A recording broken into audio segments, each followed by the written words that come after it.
नमस्कार गायजांनो, तुमचं स्वागत असा माझ्या व्लॉगमध्ये। तर आज मी तुमका दाखवणार असे बेबी कॉर्न चिल्ली ही कशी बनवतात। तर चला बघूया बेबी कॉर्न चिल्ली कशी बनवतात।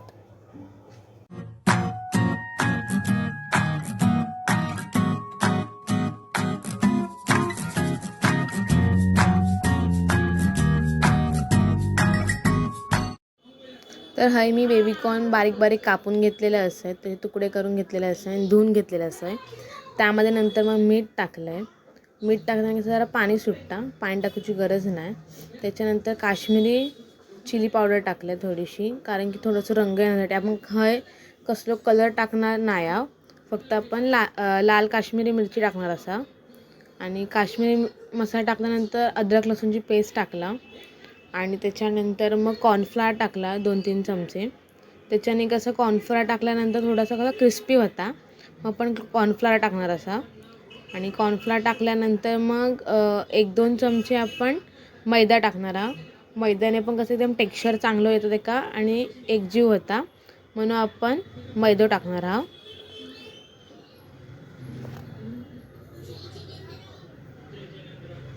आता एका सगळ्या मिक्सर का चांगला एकत्र ढवळून घ्यायचा।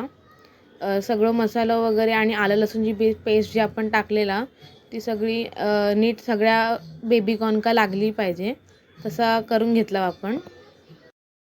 हाय मी गॅसवर कढई ठेवलेलं असं आणि कढईतनं मग थोडासा तेल टाकतंय कारण की आपणा जी बेबी कॉर्न आपण मिक्स करून ठेवलेलं असत ते तळूचे असत। आणि नंतर मग आता हय मी तेल टाकतंय। तेल हवा तेवढा टाकूया, जास्त टाकलं कसं मग आता खराब होईल तेल। तर आपण थोडंसं तेल टाकला आणि तेल हय गरम झालेला हा आपला। आता जे आपण बेबी कॉर्नचा मिक्सर करून ठेवलेला त्या एक एक करून आपण बेबी कॉर्न टाकूचे, जे कापून टाकलेला ते एक एक करून टाकूचे त्यामध्ये। आणि स्टार्टिंग का ते का जरा मीडियम लो फ्लेमवर आपण ते का भाजून घ्यायचा, तळून घ्यायचा। आणि त्याच्या थोड्या वेळानंतर मग हाय फ्लेमवर आपण ते काय 1-2 मिनटासाठी तळून घ्यायचा। मग कसे क्रिस्पी पण होतात आणि चांगले पण शिजतात आतून। आणि हय आपले पहिल्यांदा आपण टाकलेलं आहोत ते क्रिस्पी आणि हय फ्राय होऊन झालेले आहेत। आता थोडेसे उरलेले आहेत ते मी हे हय टाकतंय आणि हे पण तसेच तळूचे। पहिले थोडासा मीडियम लो फ्लेमवर आपण एका तळून घ्यायचा, त्यानंतर मग हाय फ्लेमवर एका तळून घ्यायचा। आणि मग हे आतून पण हे शिजतात लगेच। आणि मग हे शिजल्यानंतर आता आपण एका प्लेटीमध्ये जे आपण पहिले बेबी कॉर्न काढलेला त्यामध्ये आपण काढून घेऊया। तर आपण आज चिल्ली बनवणार असा। तर आता मी तुमका दाखवणार आहे चिल्लीची आपण फोडणी कशी द्यायची, तर ती तुमका दाखवणार असे। आणि ही कढई हा चायनीजवाले जे गाडीवर चायनीज वगैरे बनवतात किंवा खैसल्या रेस्टॉरंटमध्ये चायनीज वगैरे बनवतात त्याची कढई आहे। तर आणि चायनीज पदार्थ ह्यामध्ये चांगले होतात असं माका वाटतं, पण चांगलं लागतं। आता हय मी तेल टाकलेलं असं, कढई गरम झाल्यानंतर तेल टाकलं आहे। तेल जरासंच टाकूचा फोडणीपुरते, आणि आपली भाजी आपण जे टाकणार असं चिल्लीसाठी त्यापुरताच तेल टाकूचा, जास्त टाकूचा नाही। आणि हय मी अद्रक आणि लसूण हे बारीक बारीक कापून घेतलेलं असं। अद्रक लसूणची पेस्ट टाकत नाही कारण की कसा होता, अद्रक लसूणची पेस्ट आपण म्हावऱ्या बिवऱ्यातनं टाकू शकता, पण जो आपण चायनीज पदार्थ बनवता त्यामध्ये अद्रक लसूण बारीक बारीक जर आपण कापून टाकला तर कसा चांगलीच चव येता। अद्रक लसूणची पण चव येता, पेस्ट केलेल्याची चव येता, पण आपण हे बारीक बारीक अद्रक लसूण कापून टाकता त्याची चव वेगळीच लागतं, हे चांगली लागतं अजून। तर मग मी असं करून हे बारीक बारीक कापून टाकलं आहे आणि थोडीशी शिजली अद्रक लसूण टाकले होते। आणि नंतर मी कोबी टाकलं आहे। कोबी बारीक बारीक कापून घ्यायचे, उभे उभे कापून घ्यायचे पातळ। आणि नंतर मग थोडीशी कांद्याची पात टाकते मी, कांद्याच्या पातीने चव जरा चांगली येतं म्हणून टाकलं आहे। आणि हे बारीक कापून मी कांदा घेतलं आहे, गाजर घेतलं आहे, शिमला मिरची, हे शिमला मिरची टाकलं आहे, मग गाजर टाकलं आहे आणि मग कांदो टाकलं आहे। हे सगळ्याचे कसे क्यूब करून घेतलं आहे, म्हणजे पीस क्यूबमध्ये करून घेतलं आहे, कारण की चिल्लीसाठी क्यूबमध्येच असतात हे पीस कांद्याचे, अजून शिमला मिरचीचे आणि गाजरचे। आणि नंतर मग हे सगळ्यांका ढवळून घेतलं आहे। तर हे तुम्ही भाजी आपण जे टाकलेलं होतं आपण हाय फ्लेमवर पण भाजून घेऊ शकता। आणि मग एका जरा चांगला ढवळतच राहायचा। आणि हाय फ्लेमवर आपली भाजी थोडीशी शिजली त्यानंतर मग रेड चिली सॉस टाकलं आहे।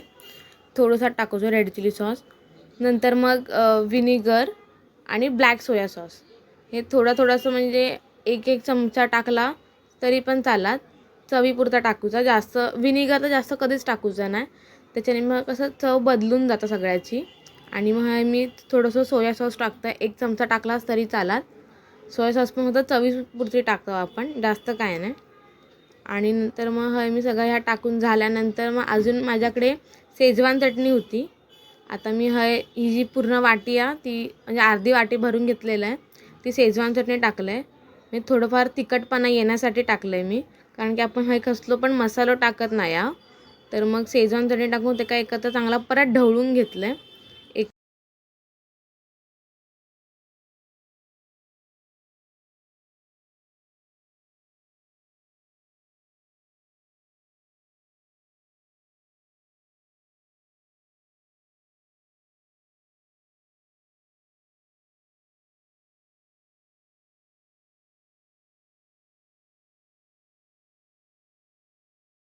तर आता आपण ही भाजी टाकलेला आहोत, त्यामुळे थोडासा वाईसभर पाणी टाकूचं.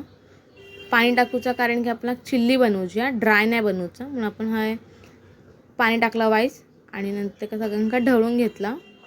आणि जर कोणी माझ्या चॅनल का जर नवीन असाल तर त्यांनी आत्ताच जाऊन माझ्या चॅनल का सबस्क्राईब करा, लाईक करा आणि शेअर करा. आणि आता आपण जे बेबीकॉर्न तळून घेतलेला ते आता मी सगळे टाकतं आहे, बेबीकॉर्न जे तळलेले होते ते.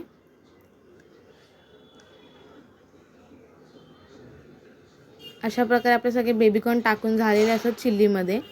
ते का सगळ्यांका एकत्र ढवळून घ्यायचा. सगळं मसाला जो आपण चिल्लीचं बनवलेला तो सगळं त्या बेबीकॉर्न का लागलो किंवा ते का ढवळून घ्यायचा आणि बारीक गॅसवर आपण 1-2 मिनटासाठी ते का शिजवत ठेवूचा.